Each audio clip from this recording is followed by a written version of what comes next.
जय श्री राम जी। चलते हैं रामचरितमानस के किष्किंधा कांड में। यहाँ पर सुग्रीव जी ने राम कार्य करने के लिए सब वानरों को अलग अलग दिशाओं में भेज दिया है। और जब सभी चल दिए हैं तो प्रभु की ओर देखा है, सुग्रीव को प्रणाम किया है, प्रभु को हृदय में बसा रहे हैं। हनुमान जी देखा है तो प्रभु ने हनुमान जी को बुलाकर कहा है, ये ले जाओ मुद्रिका मनोहर और जाकर ये सीता को दे देना। और यहाँ पर हमें भी ये समझा दिया है कि प्रभु को पता है कि पहुंचना तो हनुमान ने है, पर फिर भी जो है मर्यादा मर्यादा पुरुषोत्तम है। मर्यादा रखने के लिए हर और सीता जी की खोज में वानर भेजे गए हैं। और दूसरा कारण क्या था वानरों को ऐसे हर दिशा में भेजने के लिए, ताकि जो उनके हृदय में कुछ मलिनता है ना, कुछ कहीं भी वो भी उतर जाए। क्योंकि राम राम राम राम स्मरण करते हुए घूमेंगे इधर उधर, और राम का उनके हृदय के अंदर संचार हो जाएगा तो वो राममय ही हो जाएंगे सबके सब वानर। और अब चल दिए हैं सब वानर जो हैं, वन नदी तालाब पर्वत पर्वतों की कंदराओं में खोजते हुए चले ही जा रहे हैं। और मन कहाँ है, श्री राम जी का कार्य करने के निकले हैं, इसी में ही मन लगा हुआ है। तो शरीर का जो प्रेम ममत्व भूल गया है उनको, और वो भी राममय ही हो गए हैं। ये प्रश्न का उत्तर हमें मिल गया ना कि क्यों पता था हनुमान जी को ही भेजते, अकेले क्यों भेजा इतने वानरों को। तो उसका कारण दो थे। एक तो मर्यादा यही है कि मनुष्य शरीर में हो तो अपना देवत्व नहीं दिखाना है, यहाँ पर मर्यादा रखनी है, तो इसलिए सब और भेजा गया है। और दूसरा कारण कि राम राम की धुन लगाते रहेंगे हृदय में तो राममय हो जाएंगे। इसीलिए कोई ग्रंथ पढ़ते हैं ना तो उसके पहले मंगलाचरण उस ग्रंथ का जरूर करना चाहिए। कोई भी कहीं संत कथा सुनाते हैं हम, आपको तो लगता है कि हम यहाँ सीधा ही बस फटाफट यहीं से शुरू करते हैं, नहीं, इससे पहले मन ही मन तो आधान करना ही पड़ता है। प्रभु आओ हृदय पटल पर विराजमान हो और अपने इस चरित्र का जो है जो भी समझाना चाहते हो गुणगान हमें समझाओ। और चलते हैं आगे। आशु जी 23 दोहा से रामचरितमानस के किष्किंधा कांड से शुरू कीजिए जी। हरे राम राम राम हरे हरे, हरे कृष्ण श्री राधा कृष्ण हरे हरे। सियावर रामचंद्र महाराज की जय, पवन सुत हनुमान की जय। चले सकल बन खोजत, सरिता सरगिरि खोह, राम काज लय लीन मन, बिसरा तन कर छोह। सियावर राम जय जय राम, मेरे प्रभु राम जय जय राम। कतहु होई निश्चर सै भेटा, प्राण लेहि एक एक चपेटा। बहु प्रकार गिरि कानन हेरहि, को मुनि मिलई ताहि सब घेरहि। लागी तृषा अतिशय अकुलाने, मिलई न जल घन गहन भुलाने। मन हनुमान कीन अनुमाना, मरन चहत सब बिनु जल पाना। चढ़ी गिरि शिखर चहु दिसि देखा, भूमि बिबर एक कतु पैखा। चक्र बाक बक हंस उड़ाही, बहुतक खग प्रबिसहि तेहि माही। गिरिते उतरी पवन सुत आवा, सब कहूँ लै सोई बिबर दिखावा। आगे कै हनुमंत ही लीन्हा, पैठे बिबर बिलंब न कीन्हा। दीख जाई उपबन बर, सर बिगसित बहु कुंज। मंदिर एक रुचिर तहाँ, बैठी नारी तब पुंज। सियावर राम जय जय राम, मेरे प्रभु राम जय जय राम। यहीं तक पहले यहाँ की व्याख्या हो जाए ना, इसके आगे फिर चलते हैं। क्योंकि तुलसीदास रामायण में तो बस यही बता दिया ना तुलसीदास जी ने कि चल दिए सब जो हैं, सब वानर सब चल पड़े खोज में। और जब हम वाल्मीकि रामायण में चलते हैं ना तो वहां पर तो बहुत सुंदर वर्णन है हर चीज का, कि सुग्रीव जी ने जब जिस जिस और वानरों को भेजा ना, जिस जिस तरफ की पूर्व दिशा में ये समूह ये जत्था जाएगा, पूर्व दिशा में खोज के लिए उत्तर दिशा में जे जाएगा, पश्चिम में जे जाएगा और दक्षिण में जे जाएगा, तो उनको उस जगह का ना सारा विवरण देके भेजा है कि इस ओर जा रहे हो तो ऐसा है। जो पूर्व दिशा की ओर जो भेजे हैं ना, तो उनको सुग्रीव जी क्या बताते हैं, उनको कहते हैं, बल वैभव से संपन्न वानर राज राजा सुग्रीव ने शत्रु सेना का संहार करने वाले श्री रामचंद्र जी से कहा कि ये देखो मैं इनको भेज रहा हूं, तो ये ऐसे ऐसे ये जो वानर है ना, ये समान रूप से चलने की शक्ति रखते हैं, सबके सब ऐसे हैं, मेरी आज्ञा का पालन करने वाले हैं, प्रभु को तो ये बताते हैं। और फिर उन वानरों को आकर सुग्रीव जी समझाते हैं कि वानर शिरोमणि, तुम 1 लाख वानरों के साथ पर्वत वन और काननों सहित पूरब दिशा की ओर जाओ। विनत नामक जो यूथपति है ना, विनत नामक एक वानर यूथपति है, उनको भेजते हैं पूर्व दिशा में, और पूर्व दिशा की ओर भेजते हैं, तो पूर्व दिशा का सारा वर्णन करते हैं सुग्रीव जी उनके आगे, कि भागीरथी गंगा, रमणीय सरयू, कौशिकी, सुरम्य, कलिंदा नंदिनी यमुना, महापर्वत यामुन, सरस्वती नदी, सिंधु, मणि के समान निर्मल जल वाले सोनभद्र, मही तथा पर्वतों और वनों से सुशोभित काल मही आदि सभी नदियों के किनारे जाकर सीता को ढूंढो। और कौन कौन से राज्यों में जाना, ब्रह्ममाल, विदेह, मालव, काशी, कोसल, मगध देश के बड़े बड़े ग्राम, पुंड्र देश तथा अंग आदि जनपदों में छानबीन करना।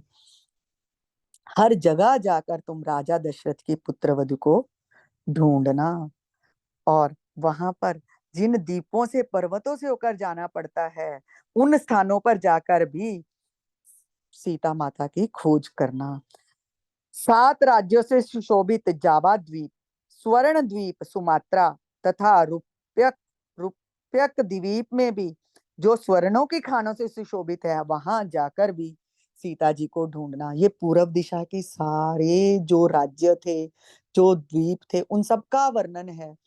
और देखो कैसा है कि जो कोई, अगर इसको कोई बच्चा पढ़ता है, स्टूडेंट पढ़ता है, तो सारा ही उसको कह सकते हैं सोशल स्टडीज का वर्णन इसमें सारा आ गया ना, कि पूर्व दिशा में ये राज्य थे, ये समुद्र थे, ये सब कुछ था।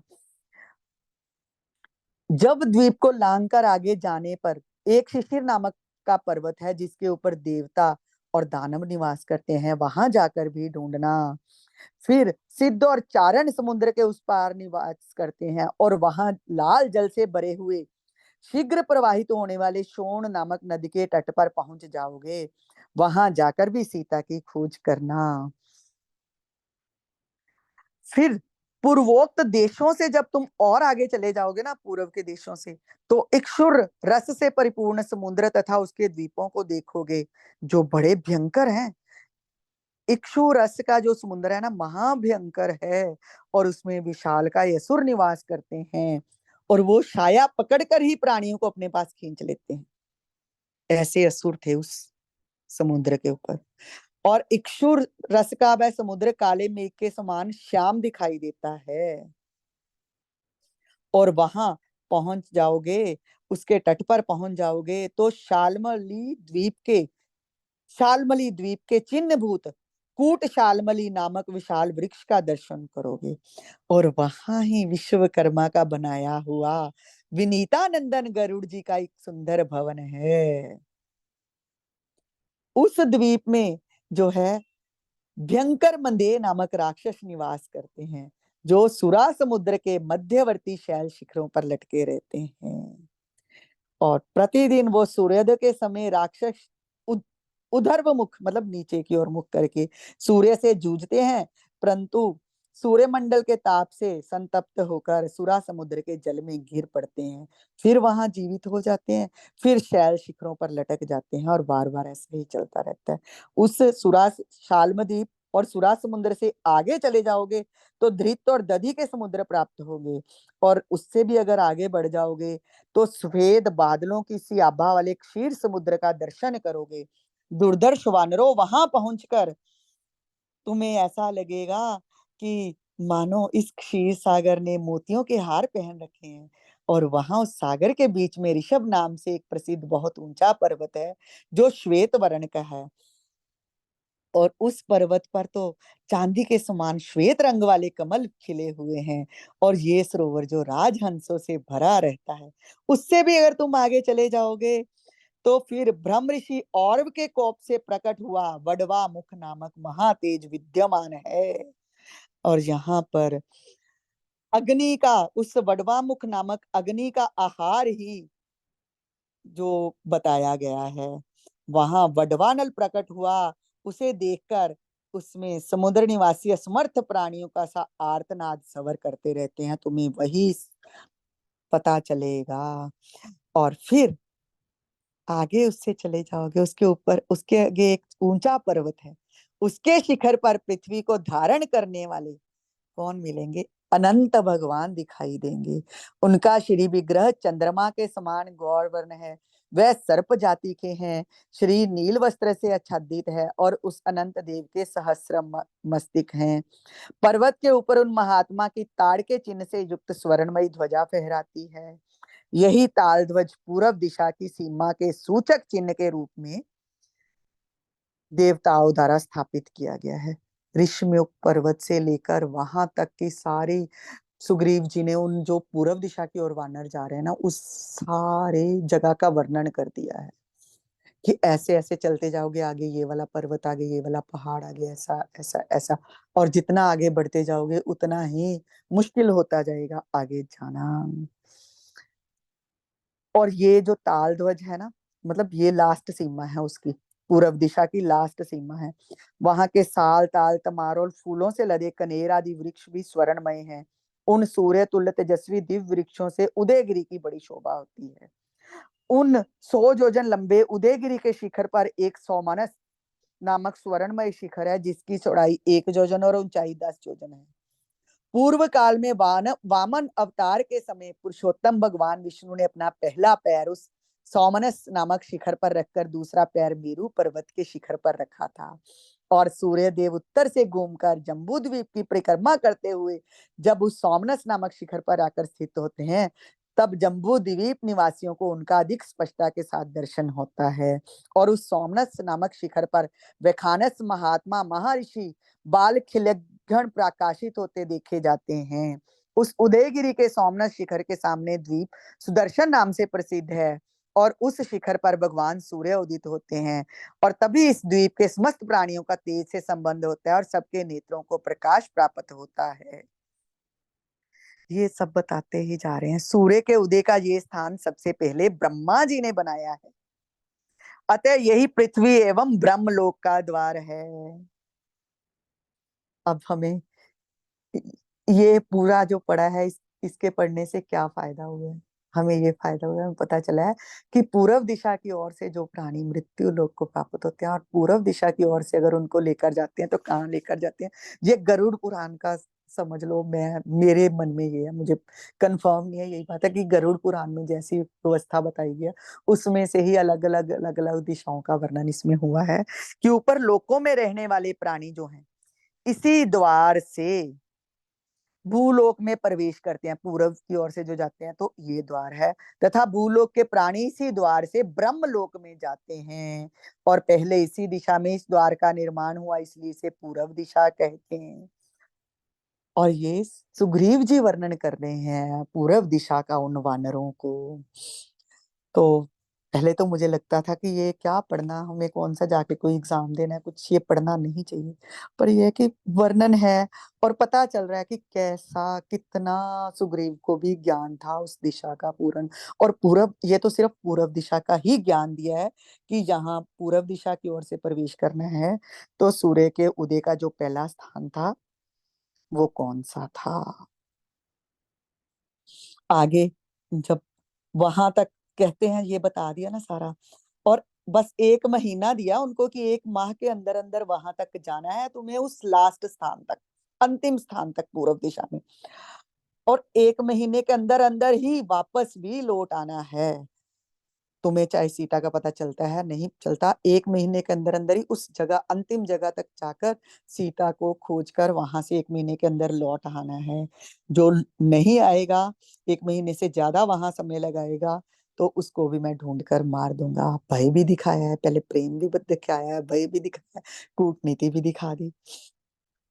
अब सुग्रीव जी ने दक्षिण दिशा का भी ऐसे ही वर्णन किया है। जो दक्षिण दिशा की ओर भेजे हैं वो हैं अग्निपुत्र नील और हुताशन के 2 पुत्र उल्कामुख, अनंग। प्रधान वीरों को बुलाया ना दक्षिण की ओर, जिनको जाने की आज्ञा दी है। तो दक्षिण के भी उन स्थानों का उनको वर्णन किया कि कैसी कैसी तुम्हें रास्ते में असुविधाएं आएंगी, और अंतिम स्थान तक का वर्णन करके बताया है कि तुम लोग भांति भांति के वृक्षों और लताओं से सुशोभित सहस्त्रों शिखरों वाले विंध्य पर्वत पर बड़े बड़े नागों से सेवित रमणीय नर्मदा नदी, सुरम्य गोदावरी महानदी, कृष्ण वेणी तथा बड़े बड़े नागों से सेवित महाबागा, वर्णा आदि नदियों के तटों पर और मेकल, उत्कल, दशार्ण देशों के नगरों में, आब्रवंती तथा वंतीपुरी में, सब जगह में सीता की खोज करो। अर्थात वहां से पूर्व दिशा में थी अयोध्या, पूर्व में पहले भेजे हैं, अब ये भेजा है दक्षिण की ओर। तो दक्षिण में कौन सी पुरी पड़ती है? अवंतीपुरी। इस प्रकार विदर्भ, वृष्टिक, रम्य, माशिक देश, वंग, कलिंग, कौशिक, सब देशों में, और गुफाओं सहित समुद्र दंडकारण्य में गोदावरी नदी है उसमें भी, और आंध्र, पुंड्र, चोल, पांडे, केरल आदि देशों में भी ढूंढना। फिर अयोमुख यानी कि मलय पर्वत पर भी जाना। मलय पर्वत कौन सा है? जिसमें धातियों से अलंकृत है वो, उसके शिखर बड़े विचित्र हैं, चंदन के वन हैं। और मलय पर्वत पर भी सीता जी की अच्छी तरह से खोज करना। वहां पर कौन कौन से ऋषि का निवास है मलय पर्वत पर? मुनि श्रेष्ठ अगस्त जी का दर्शन भी करना, उनसे आज्ञा लेकर फिर आगे महानदी ताम्रपर्णी को पार करना।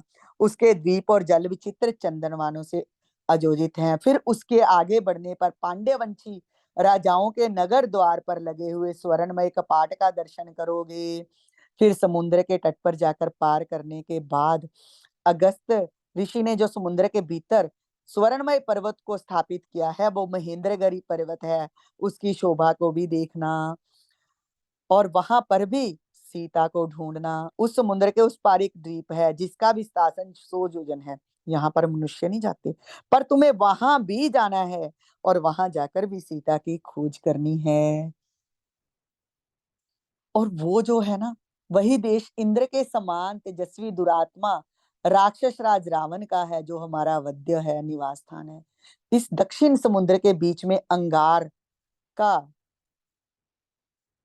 नाम से प्रसिद्ध एक राक्षसी रहती है, जो छाया पकड़कर ही प्राणियों को खींच लेती है, उन्हें खा जाती है। मुझे लगता है मैं कुछ छोड़ गई हूँ बीच में। अब तुम लंका द्वीप को भी लांग कर आगे बढ़ जाना और श्री राम जी की पत्नी का अन्वेषण करना। लंका को लांग कर आगे बढ़ने पर 100 योजन समुद्र में एक पुष्पिक नामक पर्वत है। वह चंद्रमा और सूर्य के समान प्रकाशमान है। उस पर्वत का स्वर्णमय शिखर है जिसका प्रतिदिन सूर्यदेव सेवन करते हैं। तुम लोग मस्तक झुकाकर उस पर्वत को प्रणाम करना और सीता को खोजना। उस पर्वत को लांग कर सूर्यवान नामक पर्वत मिलेगा। वहां जाने का मार्ग बड़ा दुर्गम है और पुष्पिक तक से 14 योजन दूर है। फिर जाओगे तो विद्युत नामक पर्वत मिलेगा। फिर आगे आगे चलते जाओगे तो अगस्त्य का दिव्य भवन, और फिर सर्पों के निवास भूता एक नगरी भोगवती है। ये पाताल की भोगवती पुरी से भिन्न है, ये पूरी दुर्जय है, सब ओर से सुरक्षित है और सरप इसकी रक्षा करते हैं। उस भोगवतीपुरी में महाभयंकर सरपराज व सुखी निवास करते हैं। तुम्हें वहां भी सीता की खोज करनी है, और उस पुरी में जो गुप्त स्थान है वहां भी सीता की खोज करनी है। फिर आगे ऋषभ नामक महान पर्वत मिलेगा, और वहां चंदन वृक्ष भी होते हैं, और गो शीर्षक पद्मक हरिश्याम नामों वाला दिव्य चंदन भी उत्पन्न होता है। रोहित नाम वाले गंधर्व उस वन की रक्षा करते हैं। वहां 5 कांतिमान गंधर्व रहते हैं। शैलूष, ग्रामणी, शिग्रु, शुक और बद्रु, उस ऋषभ से आगे पृथ्वी की अंतिम सीमा पर सूर्य, चंद्रमा और अग्नि के समान पुरुषों का निवास है। और वहां कौन जा सकते हैं? स्वर्ग विजयी स्वर्ग के अधिकारी पुरुष ही वहां जा सकते हैं, क्योंकि उसके आगे तो भयंकर पितृलोक है। वहां तुम लोगों को पितृलोक में नहीं जाना है, क्योंकि पितृलोक जो है वो जमराज की राजधानी है, कष्टप्रद है, अंधकार से आच्छादित है। वीर वानरों पुंगवो, बस दक्षिण दिशा में इतनी ही दूर तक तुम्हें जाना है। और 1 महीने से पहले पहले ही जो आकर बता देगा ना कि मैंने सीता जी का दर्शन किया है, उसे तो क्या बात है, मैं वैभव से संपन्न करवा दूंगा, भोग्य पदार्थों का उसको मिलेगा। और जो आकर कहेगा, जो नहीं पहुंचेगा वापस, उसकी उसको मैं ढूंढकर उसको मृत्यु के अधीन कर दूंगा, ये बात कही है। और ये दक्षिण दिशा का वर्णन किया है, जिस ओर हनुमान जी को भेजा गया है। और इसके बाद पश्चिम दिशा की ओर भेजा है सुषेण आदि वानरों को, और उनको भी पश्चिम दिशा का भी वर्णन किया है। तो इसको पश्चिम दिशा में मरुभूमि है, अत्यंत ऊंची शिलाएं हैं, समुद्र के केवड़ों में, कुंजों में, तमाल के काननों में भी ढूंढना। सिंधु नद और समुद्र के संगम पर गोमती गिरी नामक महान पर्वत है, उसके 100 शिखर हैं। सोमगिरी का गगनचुंबी शिखर स्वर्णमयी है। वहां से आगे पारियात्र पर्वत का सुवर्णमयी शिखर, और उसका दर्शन दूसरों के लिए अत्यंत कठिन है, पर तुम्हें जाकर वहां ढूंढना है। फिर पारिजात पर्वत के शिखर पर इच्छानुसार रूप धारण करने वाले गंधर्व, करोड़ों गंधर्व निवास करते हैं। पर देखो वानरो, वहां जाओगे ना तो गंधर्वों के अधिक निकट ना जाना, और ना ही वहां कोई अपराध करना, ना ही पर्वत शिखर से कोई फल लेना, क्योंकि वो वीर गंधर्व वहां के फल मूलों की रक्षा करते हैं। वहां भी ये बताना कि हम जानकी जी की खोज के लिए आए हैं, और ये बताओगे तो गंधर्वों से तुम्हें कोई भय नहीं रहेगा। फिर पारिजात पर्वत के पास ही समुद्र में वज्र नाम से प्रसिद्ध एक पहुंच ऊंचा ही पर्वत है, वह नील वर्ण का है। वहीं विश्वकर्मा ने सहस्रार चक्र, समुद्र के चतुर्भाग में चक्रवाण नामक पर्वत है, जहां पर सहस्रार चक्र का निर्माण किया था। वही सहस्रार चक्र होगा शायद, जिसके 100 अर्रे थे ना, और जिसको कहा था ब्रह्मा जी ने कि जाओ ये फेंको, जहां पर जाएगा पृथ्वी पर गिरेगा। तो वहां पर कितने योजन तक जो है माया ही प्रभु की नहीं व्यापत होगी, ये मेरे को याद है, ये मैं इसलिए बता रही हूँ। अच्छा, वहीं से पुरुषोत्तम भगवान विष्णु पंचजन्य और हयग्रीव नामक दानवों का वध करके पंचजन्य शंख और सहस्रार सुदर्शन चक्र लाए थे। फिर वहां भी माता सीता का पता करने की कोशिश करना, फिर नहीं पता चलेगा तो उसके आगे तक जाना है तुम्हें, जहां समुद्र की अगाध जल राशि में सुवर्णमय शिखरों वाला वाराह नामक पर्वत है, जिसका विस्तार 64 योजन की दूरी में है। वही प्रागज्योतिष नामक स्वर्णमय नगर है, जिसमें दुष्टात्मा नरक नामक दानव निवास करता था, जिसकी पर्वत वहां पर्वत पर भी सीता का खोज करना। उस पर्वत का आगे उसके चलोगे तो फिर पर्वत एक मिलेगा, मेघगिरी, जिस पर देवताओं ने हरित रंग के अश्व वाले श्रीमान पाक्षाशन इंद्र को राजा के पद पर अभिषिक्त किया है। और उस मेघ को लांघकर जब तुम आगे बढ़ोगे तो तब तुम्हें सोने के 60,000 पर्वत मिलेंगे, जो स्वर्णमयी सुंदर फूलों से भरे स्वर्णमय वृक्षों से सुशोभित हैं। उनके मध्य भाग में पर्वतों का राजा मेरु विराजमान है। और पूर्व काल में सूर्य देव ने प्रसन्न होकर मेरु को वरदान दिया था कि जो दिन रात तुम्हारे आश्रय में रहेंगे वह मेरी कृपा से स्वर्णमय हो जाएंगे। देवता दानव गंधर्व जो भी तुम्हारे ऊपर निवास करेंगे वह सुवर्ण के समान कांतिवान और मेरे भक्त हो जाएंगे। और विश्व देव, वसु, मृदगण तथा अन्य देवता सायंकाल में उत्तम पर्वत मेरु पर आकर सूर्य देव का उपस्थान करते हैं, और उनसे पूजित होकर भगवान सूर्य सब प्राणियों की आंखों से ओझल होकर अस्ताचल को चले जाते हैं। और मेरु से अस्ताचल 10,000 योजन की दूरी है, पर सूर्यदेव आधे मुहूर्त में वहां पहुंच चल जाते हैं। और उसके शिखर पर विश्वकर्मा का बनाया हुआ दिव्य भवन है, जो सूर्य के समान दीप्तिमान दिखाई देता है। उसके वहां पर पाशधारी महात्मा वरुण का निवास स्थान है। सुवर्णमय आगे ताड़ का वृक्ष है, उसकी 10 स्कंद हैं, बड़ी शाखाएं हैं, उसके नीचे की विधि बड़ी विचित्र है। वह वृक्ष बड़ी शोभा पाता है। वहां के सभी दुर्गम स्थानों, सरोवरों और सरिताओं में सीता सहित रावण का अनुसंधान करना, देखना, उनको ढूंढना। मेरुगिरी पर धर्म के ज्ञाता मेरु सवर्णी रहते हैं। मेरु सवर्णी के चरणों में मस्तक टेक कर तुम मिथिलेश कुमारी सीता का पता पूछना, और रात्रि के अंत में उदित हुए भगवान सूर्य वहां पर इन स्थानों को अंधकार रहित करके अंत में अस्ताचल को चले जाते हैं, कि सूर्य जहां पर जाकर अस्ताचल को यहाँ पर जाकर डूबता है, ये बताया है। और इतनी ही दूर तक तुम जा सकते हो, उसके आगे ना तो कोई सूर्य का प्रकाश है, ना किसी देश की सीमा है। तो वहां तक की मुझे जानकारी है, मैं ये तुम्हें बता दिया है। और 1 मास पूर्ण होने से पहले पहले ही वहां जाना और वहां से वापस आ जाना। और सुषेण जी, क्योंकि जो जो सुषेण जी को ये वाला सौंपा है, इस दिशा में सुषेण जी को भेजा है, जो सुग्रीव जी के ससुर जी थे, पश्चिम दिशा में उनको भेजा और उनको बता दिया है सारे का सारा इधर का भी। फिर उत्तर दिशा के स्थानों में शतबली आदि वानरों को भेजा है, और उनसे भी उत्तर दिशा के स्थानों का वर्णन किया है। उत्तर में मलेश, पुलिंद, शूरसेन, प्रस्थल, भरत, इंद्रप्रस्थ और हस्तिनापुर के आसपास के प्रांत जो बताए, कुरुक्षेत्र के आसपास की भूमि जो है, ये उत्तर की ओर है। जहां से सुग्रीव जी वानरों को भेज रहे हैं, उससे उत्तर की ओर है ये सारी भूमि। हिमाचल पर्वत पर भी ढूंढना, हिमालय पर भी ढूंढना, हिमाचल नहीं, सॉरी, हिमालय, मद्र, काम्बोज, यवन, सब जगह पर ढूंढना। और इसके आगे बताया है, सोमाश्रम में होते हुए ऊंचे शिखर वाले काल नामक पर्वत पर पहुंचोगे, जिसके भीतर स्वर्ण की खार है। उसको लांघकर सुदर्शन नामक पर्वत पर जाना। उससे आगे देवसख नाम वाला पहाड़ मिलेगा, जिसपे पक्षी रहते हैं, उसके वन समूह में भी खोजना। और फिर श्वेत वर्ण का कैलाश पर्वत मिलेगा, वहीं विश्वकर्मा का बनाया हो कुबेर का रमणीय भवन है।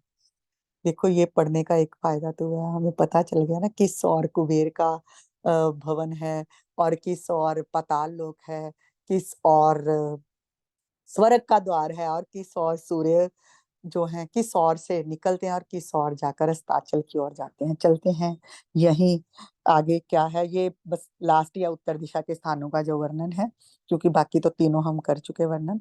विश्वकर्मा का बनाया हुआ कुमेर का भवन है, उसके पास बड़ा सरोवर है, जिसमें कमल और उत्पल प्रचुर मात्रा में पाए जाते हैं। अप्सराएं उसमें जल क्रीड़ा करती हैं। और उसके बाद कौंचगिरी पर्वत आता है, वहां पर विवर रूप में स्कंद की शक्ति से पर्वत के विदीर्ण होने के कारण जो बन गई है। तुम्हें सावधानी से प्रवेश करना, क्योंकि उसके भीतर प्रवेश करना बड़ा ही कठिन है। कौन क्रौंचगिरी पर्वत पर, वहां पर जो स्कंद प्रभु थे ना, स्कंद जी, उन्होंने ऐसी शक्ति फेंकी थी कि जिसके कारण वो गुफा जो है विवर रूप में हो गई है।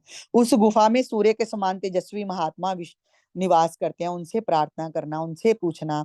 और वहां से आगे रहित मानस नामक शिखर है, जहाँ शून्य होने के कारण कभी पक्षी तक भी नहीं जाते, और कामदेव की तपस्या का वो स्थान है। ये क्रौंच शिखर कामशैल के नाम से विख्यात है। शिखरों और घाटियों सहित समूचे क्रौंच पर्वत की तुम लोग छानबीन करना। क्रौंच गिरी को आगे बढ़ने पर मैनाक पर्वत मिलेगा। यहाँ पर मय दानव का घर है, जिसे उसने स्वयं अपने लिए बनाया है, वहां पर खोजना। और उसमें जो है मय, वहां पर उस प्रदेश को लांग जाने पर सिद्ध सेवित आश्रम मिलेगा, जिसमें सिद्ध व्याखानस वालखिल्य नामक तपस्वी निवास करते हैं, उनको प्रणाम करना। और उनके आगे व्याखानस सर से नाम से एक प्रसिद्ध सरोवर है। कुबेर की सवारी में काम आने वाला सार्वभौम नामक गजराज अपनी हथनियों के साथ उस देश में सदा घूमता है। उसके आगे जाने पर सूना आकाश दिखाई देगा, उसमें सूर्य, चंद्रमा, तारों के दर्शन होंगे। जय हो। इस दिशा में बता दिया है कि यहाँ पर तो कुछ दिखेगा ही नहीं, सूर्य, चंद्रमा, तारे भी नहीं दिखेंगे, आकाश ही सूना। वहां ना तो मेघों की घटा दिखाई देगी, ना गर्जना। तथापि उस देश में ऐसा प्रकाश छाया होगा, मानो सूर्य की किरणों से वह प्रकाशित हो रहा है। वहां अपनी ही प्रभा से प्रकाशित तपः सिद्ध देवोपम न महर्षि निवास करते हैं, और उनकी अंग प्रभा से उस देश में उजाला छाया रहते हैं। उस प्रदेश को भी लांग कर आगे बढ़ जाना, वहां शैलोदा नामक नदी का वर्णन होगा, और उसके दोनों तटों पर कीचक वंशी की सी ध्वनि करने वाले बांस हैं। जय हो। और ये बांस सिद्ध पुरुषों को फैलोदा के उस पार ले जाते हैं, वहां से इस पार भी ले जाते हैं और यहाँ केवल पुण्यात्मा पुरुषों का वास है।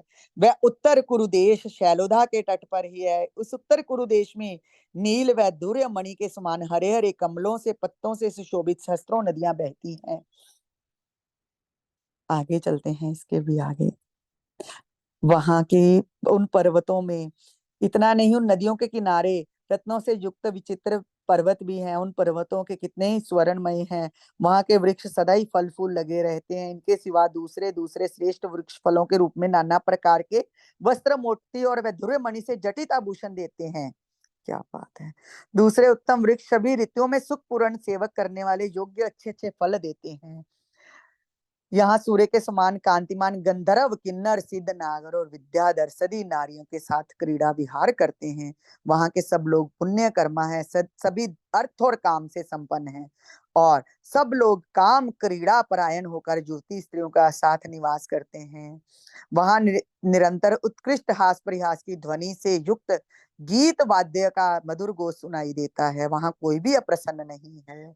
उस देश को लांघकर आगे जाने पर उत्तर दिग्वर्ती समुद्र हो, जिसके मध्य भाग में सोमगिरी ऊंचा स्वर्णमय पर्वत है। जो लोग स्वर्ग लोक में गए हैं तथा इंद्रलोक और ब्रह्मलोक में रहने वाले देवता उस गिरिराज सोमगिरी का दर्शन करते हैं। वह देश सूर्य से रहित है, तो भी सोमगिरी की प्रभा ही ऐसी है कि उससे सदा प्रकाशित होता रहता है।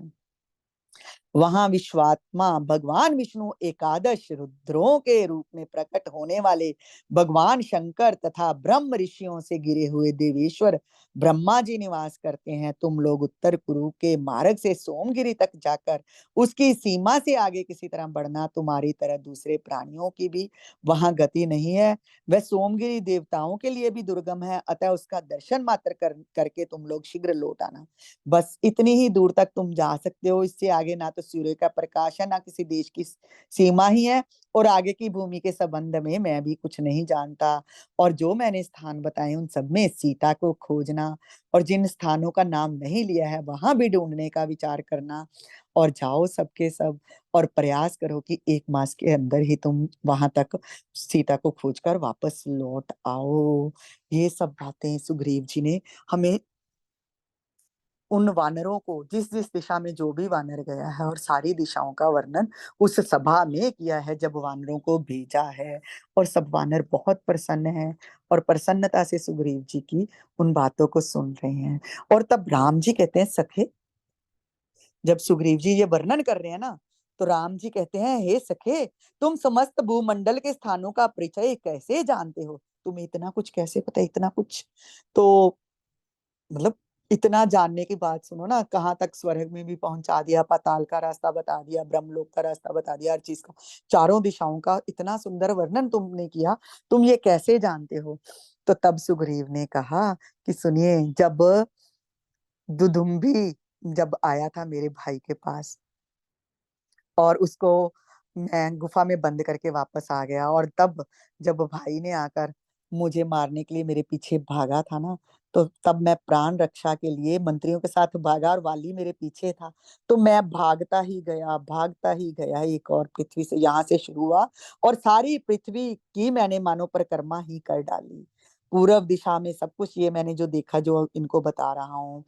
और वहां पर पूर्व दिशा में जाकर मैंने नाना प्रकार के वृक्ष, कंदराओं सहित रमणीय पर्वत, भांति भांति के सरोवर देखे, धातुओं से मंडित उद्याचल अप्सराओं के नित्य निवास स्थान क्षीरोद सागर का भी दर्शन किया। और फिर मैं भागता हुआ फिर वापस यहाँ पर लौट आया, फिर वाली के डर से यहाँ से भागा, और अब की बार मैं दक्षिण दिशा की ओर गया। वहां विंध्य पर्वत, नाना प्रकार के वृक्ष, चंदन के वृक्ष, और फिर मैंने जब उस वहां पर भी वाली को अपने पीछे देखा, तो फिर मैंने पश्चिम दिशा की दक्ष शरण ली। वहां नाना प्रकार के देशों को देखता हुआ मैं गिरि श्रेष्ठ अस्ताचल तक जा पहुंचा। वहां पहुंचकर फिर पुनः उत्तर दिशा की ओर भागा। जब कहीं पर भी मुझे कहीं शरण नहीं मिली, तो हनुमान जी ने मुझे ये बात कही कि मतंग मुनि के आश्रम में चलो, वहां बाली प्रवेश नहीं कर सकता, उसके मस्तक के सैकड़ों टुकड़े हो जाएंगे। तो फिर मैं यहाँ पर आया, और तब से यहीं पर हूँ।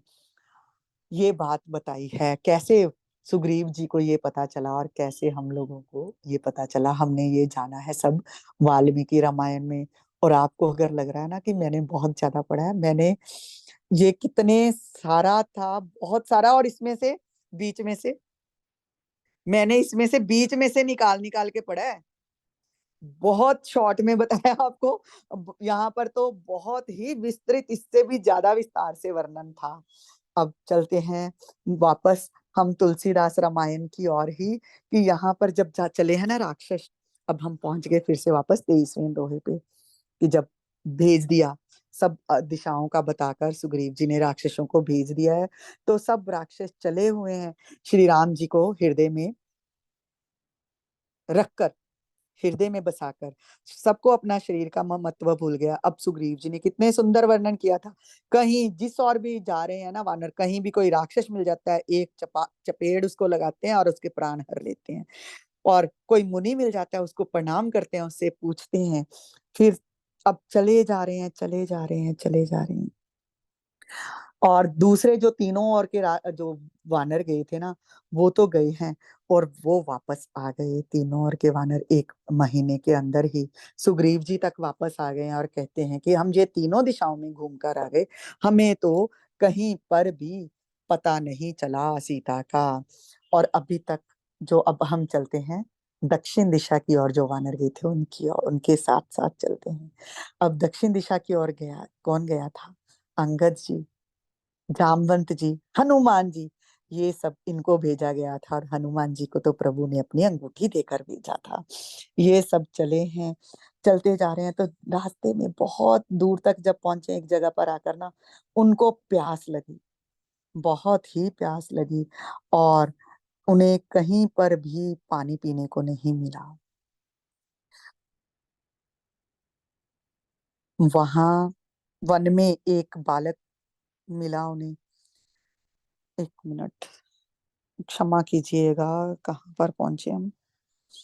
मतलब ऐसे ही उनको रास्ते में असुर जो मिले हैं, उनको भी मारते चले जा रहे हैं। कोई वानर, कोई राक्षस मिल रहा है, उनको भी मारते चले जा रहे हैं। रास्ते में एक बलवान असुर ने देखा, आओ इधर, मैं तुमको मारता हूँ। तो वह कुपित हो दौड़ा उनकी ओर। उसे देखकर वाली पुत्र अंगद ने ये सोचा कि ये रावण है शायद, और आगे बढ़कर उसे तमाचा ही जड़ा है, तो वो गिर गया, उसके प्राण बखेर। मतलब वही चांटे मार मार कर भी जो वानर है, मारते ही जा रहे हैं उनको। जो भी राक्षस रास्ते में दिखता है कि यही तो रावण नहीं है, यही तो रावण नहीं है, यही तो रावण नहीं है। अब चलते चलते देखा है कि समय तो समाप्त हो गई।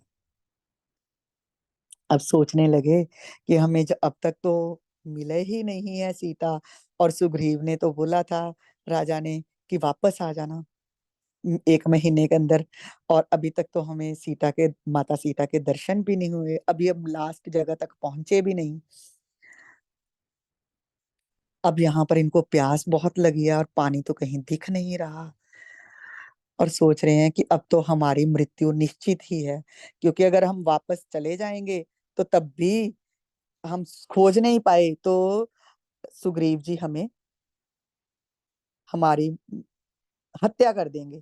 और अगर नहीं वापस जाते तो तब भी वानर आएंगे, हमें ढूंढ कर ले जाएंगे, तब भी हमारी मृत्यु निश्चित है, और इस प्यास से तो और भी मृत्यु निश्चित है। सब लोग फिर भी वहां पर ना एक पर्वत के शिखर पर चढ़े, और वहां ढूंढने लगे। एक उन्हें कंदरा दिखी, वहां कंदरा दिखी, तो सीता जी को ढूंढने का कार्य तो बहुत कठिन ही था। वहां उन्हें एक गुफा दिखी, जहां से ना हंस क्रोच सारस जल से भीगे हुए चकवे सब ओर से निकल रहे थे। और हनुमान जी ने कहा यहाँ पर ना जलाशय होगा ही कोई, देखो वहां से सब पक्षी निकल रहे हैं, उनकी चोंच भी किसी की गीली है या कुछ। सब वानर अंधकार से भरी हुई गुफा में चले गए। अंदर चला है तो देखा है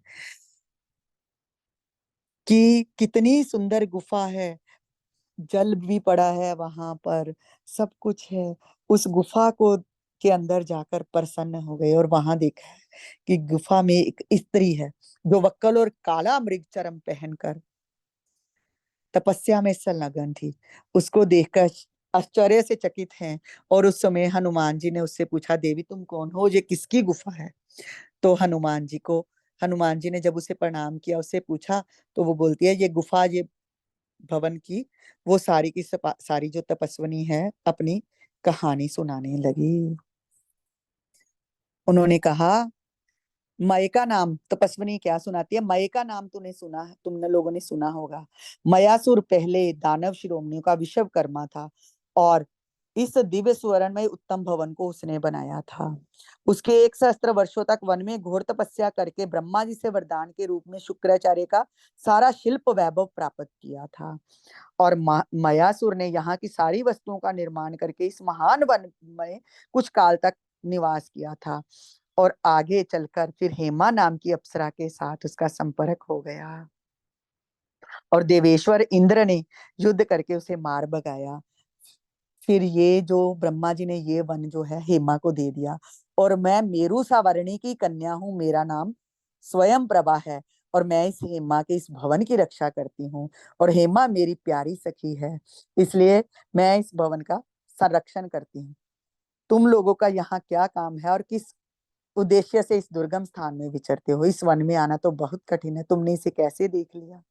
और ये लो, उनको फिर उसने तपस्विनी ने पानी भोजन फल मूल दिए और उनसे पूछा। तो उस जब स्वयं प्रभा ने पूछा तो वानरों ने अपना वृतांत सुनाया और उनकी बात सुनकर उसने कहा, आंखें बंद करो और तुम अभी बाहर पहुंच जाओगे। और आंखें बंद की हैं तो स्वयं प्रभा ने अपने तप के प्रभाव से उन वानरों को बाहर पहुंचा दिया। और आज यहीं तक ही, क्योंकि बहुत ज्यादा हो गया मेरे हिसाब से, मैंने अगला अगला वृतांत भी शायद सुना ही दिया है ना। आज 24वें तक ही, दोहे तक ही प्यास लगी, जल कहीं नहीं मिला, चले गए गुफा में, चले गए और गुफा के अंदर जाकर, ये आप आगे से पढ़ दीजिए आशु जी, 24वें दोहे से लेकर 25वें तक, 25वें तक हमारा हो गया ना। मैं ही पढ़ देती हूँ। दीख जाई उपवन बर, सरस बिगसित बहु कंज, मंदिर एक रुचिर तह, बैठ नार तप पंज। जब ये अभी बता ही दिया, इसकी व्याख्या तो हो ही गई है। दूर ते ताहि सबन सिर नावा, पूछे निज वृतांत सुनावा, ते तब कहा करो जल पाना, खाहो सुरस सुंदर फल नाना, मज्जन कीन मधुर फल खाए, तास निकट पुनि सब चल आए, ते सब आपन कथा सुनाई, मैं अब जाब जहां रघुराई। मुदय नयन बिबर तज जाओ, पहयो सीतै जने पछताओ, नयन मोद पुन देखे बीरा, ठाके हाड़े सकल सिंधु के तीरा, सो पुन गई जहां रघुनाथा, जाई कमल पद नाय समाथा, नाना बांत बिनय तहि कीनी, अनपायनी भक्ति प्रभु दीनी, बद्री बन कहूँ सो गई, प्रभु अज्ञा धर शीस, उर्दर राम चरण जुग, जे बंदत अज ईस, सियावर राम जय जय राम, मन बसियो सीताराम।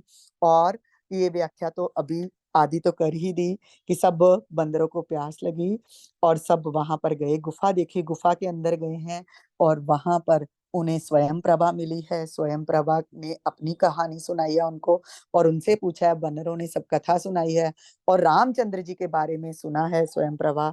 तो उसने उनको कह दिया है कि आप आंखें बंद करो तो आप उस जगह तक पहुंच जाओगे, यहाँ से आगे आपको रास्ता मिल जाएगा। और आंखें बंद की है सब बंदरों सबने, और आंखें खोल ली हैं तो खुद को समुद्र के तट पर पाया है। और इधर जो है स्वयं प्रभा, वो उसका श्राप खत्म हो गया और गई है श्री रघुनाथ जी के पास। और वहां जब गई है तो प्रभु के चरण कमलों में मस्तक नवाया, बहुत प्रकार से विनती की और प्रभु ने उसे अपनी अचल भक्ति दे दी है। प्रभु की आज्ञा सिर पर धारण कर और श्री राम जी के जुगल चरणों को, जिनकी ब्रह्मा और महेश भी वंदना करते हैं, हृदय में धारण कर वह स्वयं प्रभा बद्री का आश्रम को चली गई है। जय श्री राम जी, जय श्री राम। आगे कल चलेंगे। जय श्री राम।